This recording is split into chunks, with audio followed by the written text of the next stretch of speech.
টি-20 বিশ্বকাপের ভেন্যু পরিবর্তন ইস্যুতে এখনও নিশ্চুপ আইসিসি।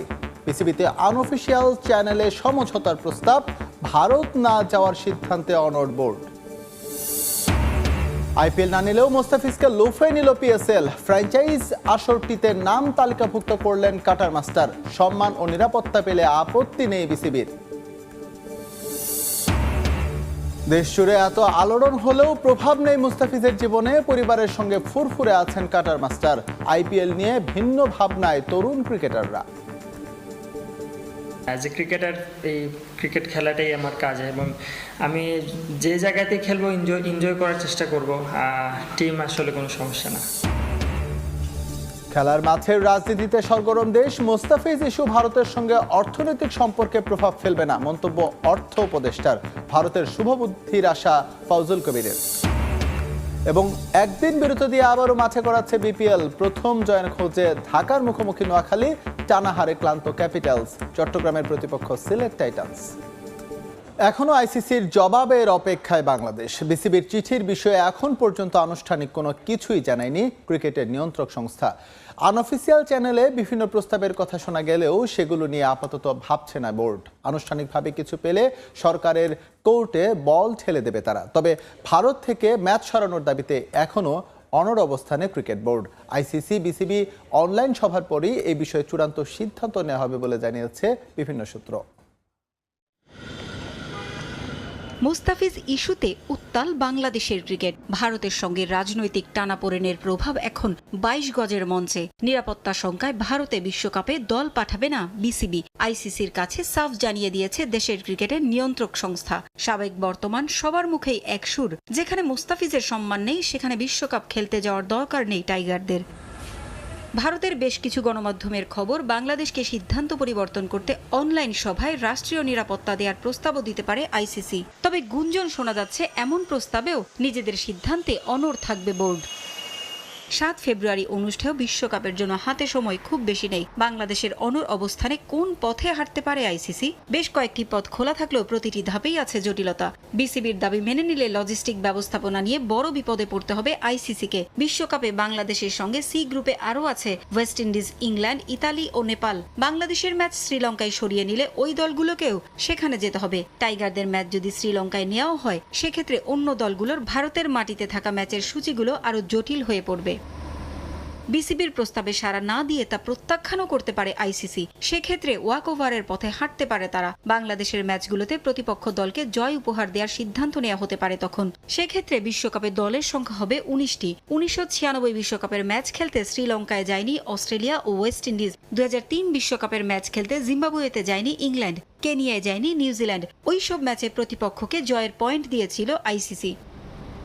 অথবা সূচি অনুযায়ী হয় বাংলাদেশ খেলবে, নয়তো বাদ। তখন টাইগারদের বাদ দিয়ে বিকল্প দল ঠিক করতে পারে আইসিসি। তবে হাতে সময় কম থাকায় বিকল্প দলের যোগ্যতা, ভ্রমণের প্রস্তুতি সহ অনেক বিষয় ভাবতে হবে তাদের। 2009 টি-20 বিশ্বকাপে যেমন জিম্বাবুয়ে সরে যাওয়ায় স্কটল্যান্ডকে নেওয়া হয়েছিল, তবে সেবার হাতে অনেক সময় ছিল। ক্রিকেট দুনিয়ায় যেহেতু ভারতই সর্বেসর্বা, তাই বিসিসিআইকে দিয়ে বাংলাদেশকে শেষ পর্যন্ত বিশ্বকাপে অংশ নিতে রাজি করানোর উদ্যোগ গ্রহণ করতে পারে আইসিসি। তবে সরকারের নিষেধাজ্ঞার কারণ দেখিয়ে ভারতে যাওয়া সম্ভব নয় বলে এ সময় পার পেতে পারে বাংলাদেশ। নিরাপত্তা বাড়িয়ে নতুন প্রস্তাব দেয়া হলেও তা না রাখারই আভাস দিয়েছে বোর্ড। তাই ভেন্যু পরিবর্তন করে হলেও বাংলাদেশকে বিশ্বকাপে রাখতে চাইবে আইসিসি, এমন আভাসই পাওয়া যাচ্ছে চারদিকে। আইপিএল এর এক দরজা বন্ধ হলেও ফ্র্যাঞ্চাইজ ক্রিকেট দুনিয়ায় একের পর এক দরজা খুলছে মুস্তাফিজুর রহমানের জন্য। পাকিস্তান সুপার লিগ পিএসএল এ আগামী মৌসুমের জন্য নাম তালিকাভুক্ত করেছেন কাটার মাস্টার। আইপিএল থেকে বিতর্কিতভাবে বাদ পড়ার 3 দিনের মাথায় সাতক্ষীরা সাইনাইটসকে নিজেদের লিগে খেলানোর ঘোষণা দিয়েছে পিএসএল কর্তৃপক্ষ। নিজেদের সামাজিক যোগাযোগ মাধ্যমের অ্যাকাউন্টগুলোতে ফিজের ছবি দিয়ে এই ঘোষণা দেন তারা। পিএসএল এর নতুন যুগে মোস্তাফিজকে স্বাগত জানিয়েছে পাকিস্তান।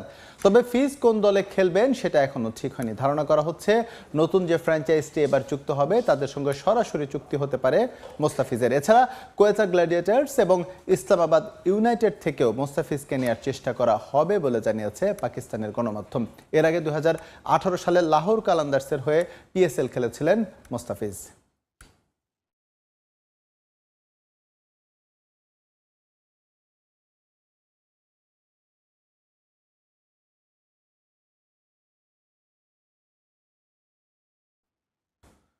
প্রাপ্য সম্মান ও নিরাপত্তা নিশ্চিত করা সম্ভব হলে বাংলাদেশের ক্রিকেটাররা সব ফ্র্যাঞ্চাইজ লিগেই খেলবে। এক্ষেত্রে বিসিবি কখনোই প্রতিবন্ধকতা তৈরি করবে না বলে জানান পরিচালক আসিফ আকবর। তিনি বলেন, মোস্তাফিজ ইস্যুতে ক্রিকেট বোর্ড অপমানিত এবং ক্ষুব্ধ।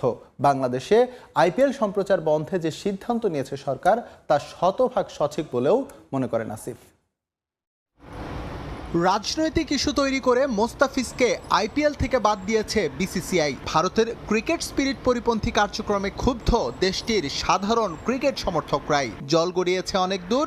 ভারত বাংলাদেশ ঘুরে এই সংকট এখন আইসিসির টেবিলে। দুপক্ষের অনড় অবস্থানে আসন্ন টি-20 বিশ্বকাপ আয়োজন নিয়েই বিপাকে বিশ্ব ক্রিকেট। আইপিএল মূল্যায়ন করতে না পারলেও মোস্তাফিজের মতো ক্রিকেটারকে ফাঁকা পেয়ে সেই সুযোগ লুফে নিয়েছে পাকিস্তান সুপার লিগ। এরই মধ্যে কাটার মাস্টারকে নিজেদের লিগে খেলানোর ঘোষণা দিয়েছে পিএসএল কর্তৃপক্ষ।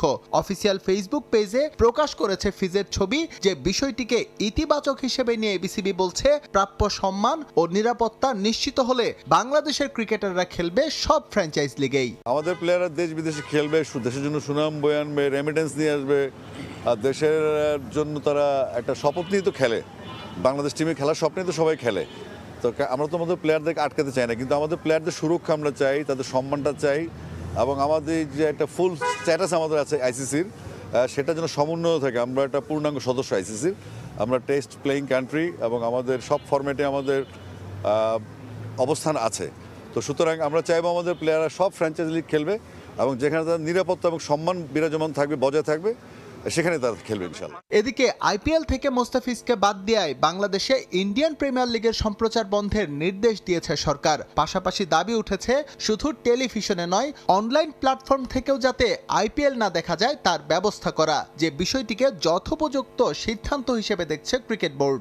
আইপিএল এর সিদ্ধান্তটা সম্প্রচারের সরকারের, তো এটা সরকারের সিদ্ধান্ত, কিন্তু যেহেতু আমরা শকড, মুস্তাফিজ ইস্যুতে আমরা অপমানিত, ক্ষুব্ধ এবং ব্যথিত, বিব্রত, সেদিক থেকে আমরা বাংলাদেশের মানুষের দাবি একটাই, যেহেতু মুস্তাফিজ নেই, আমরা সেখানে অপমানিত হয়েছি। আইপিএল সম্প্রচার চলতে পারে না। নতুন প্রজন্ম দেশের স্বাধীনতা, সার্বভৌমত্ব, মানচিত্র সব কিছু তারা খুব সেন্সিটিভ। তো তাদের চিন্তা মাথায় রাখতে হবে আমাদের, এবং সাধারণ দেশবাসী যারা আছেন তাদের আশা আকাঙ্ক্ষার প্রতিফলন হচ্ছে আজকের এই আইপিএল এর সম্প্রচার বয়কট করা, এবং এটার সাথে আমার সমর্থন আছে। মুস্তাফিজ ইস্যু কেন্দ্র করে বিসিবির ভারতের টি-20 বিশ্বকাপ বয়কটের সিদ্ধান্তে বিপাকে বিসিসিআই। বিভিন্ন মহলে গুঞ্জন, বাংলাদেশ ক্রিকেট বোর্ডকে ম্যানেজ করার চেষ্টায় আছে ভারত। তবে এই বিষয়ে একেবারে অনড় অবস্থানে বিসিবি। ভবিষ্যৎ ভেবে চিনতে আইপিএল এর নাম দেবেন বলে জানিয়েছেন পেসার তানজিম হাসান সাকিব। আইপিএল থেকে বাদ দিলেও ফিজের মধ্যে কোনো পরিবর্তন দেখছেন না তার সতীর্থরা। বিশ্বকাপে শেষ পর্যন্ত নিজেদের ম্যাচের ভেন্যু পরিবর্তন হলেও সেখানে সমস্যা দেখছেন না সাইফুদ্দিন সাকিবরা। একই ধরনের কন্ডিশন হওয়ায় ভেন্যু পরিবর্তন হলেও মানিয়ে নিতে সমস্যা হবে না বলে মত তাদের। আইপিএল গভর্নিং কাউন্সিলকে না জানিয়েই মোস্তাফিজকে বাদ দেওয়ার সিদ্ধান্ত নেওয়া হয়। কলকাতা নাইট রাইডার্স থেকে বাদ দেওয়ার সিদ্ধান্ত নেওয়া হয়েছে বিসিসিআই এর শীর্ষ পর্যায় থেকে, জানানো হয়নি বোর্ডের বাকি সদস্যদের। এমন বিস্ফোরক খবর এসেছে ভারতীয় গণমাধ্যম ইন্ডিয়ান এক্সপ্রেসে। গণমাধ্যমে খবর আসার পর এই বিষয়ে জানতে পারেন বোর্ড সদস্যরা। এদিকে রাজনৈতিক কারণে দল থেকে বাদ দেওয়ায় চুক্তির কোনো অর্থই কলকাতার কাছ থেকে আর পাবেন না মোস্তাফিজ। আইপিএলে 9 কোটি 20 লাখ রুপিতে কলকাতার ঘরে নাম লেখানোর পর থেকেই সমর্থকরা অপেক্ষায় মোস্তাফিজের কাটারের ঝলক দেখার। তবে হঠাৎ করেই গত শনিবার সে আশায় পানি ঢেলে দেন board of control for cricket in ইন্ডিয়ার সদস্য সচিব দেবজিৎ সাইকিয়া। জানান, নিরাপত্তা শঙ্কায় মোস্তাফিজকে ছেড়ে দিয়েছে কলকাতা। এ সময় ফিজ ইস্যুতে তাকে একাধিক প্রশ্ন করা হলেও নিজের কথার বাইরে কোনো উত্তর দেননি সাইকিয়া। মোস্তাফিজকে ছেড়ে দেওয়ার পেছনে যে রাজনৈতিক হস্তক্ষেপ সেটা ধারণা করা গিয়েছিল তখনই, তবে স্পষ্ট কোনো তথ্য ছিল না। অবশেষে বোমা ফাটালেন বিসিসিআই এর এক বোর্ড কর্তা। নাম প্রকাশ না করার শর্তে ভারতীয় গণমাধ্যম ইন্ডিয়ান এক্সপ্রেসকে দেওয়া সাক্ষাৎকারে তিনি জানান, মোস্তাফিজকে বাদ দেওয়ার বিষয়ে তারা কিছুই জানতেন না, সবকিছুই হয়েছে ওপর মহলের নির্দেশে। মোস্তাফিজকে আইপিএল থেকে বাদ দেওয়ার বিষয়ে আমরা কিছুই জানতাম না। তাকে বাদ দেওয়ার আগে সদস্যদের কাছ থেকে কোনো পরামর্শও চাওয়া হয়নি। সবকিছু হয়েছে অতি গোপনে। গণমাধ্যমে খবর আসার পর এ বিষয়ে জানতে পারি আমরা। এমনকি গভর্নিং কাউন্সিলের সদস্যদেরও জানানো হয়নি।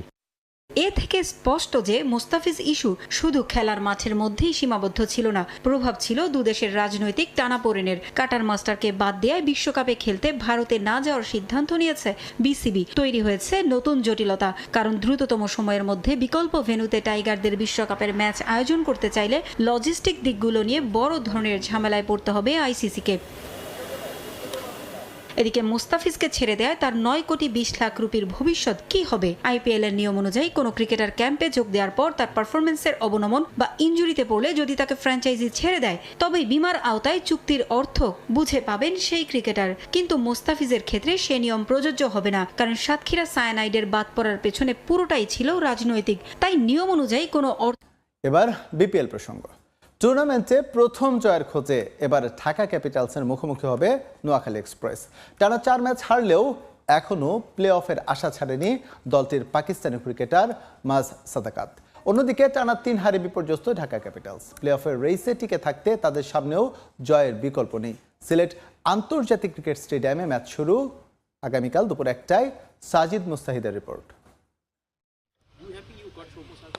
বিপিএলে টানা হারের রেকর্ডটা দুর্দান্ত ঢাকার দখলে। 2024-এর আসরে 11 ম্যাচ হেরেছিল ফ্র্যাঞ্চাইজিটি। সে দলের কোচ ছিলেন খালেদ মাহমুদ সুজন। এবার নোয়াখালী এক্সপ্রেসের দায়িত্ব সাবেক অধিনায়কের কাঁধে। চলতি আসরেও তার দল খুব একটা সুবিধা করতে পারছে না। টানা 4 ম্যাচ হেরেছে নোয়াখালী। সবশেষ ম্যাচে চলতি বিপিএলের সর্বনিম্ন দলীয় রানে অল আউট হয় নবাগত ফ্র্যাঞ্চাইজিটি।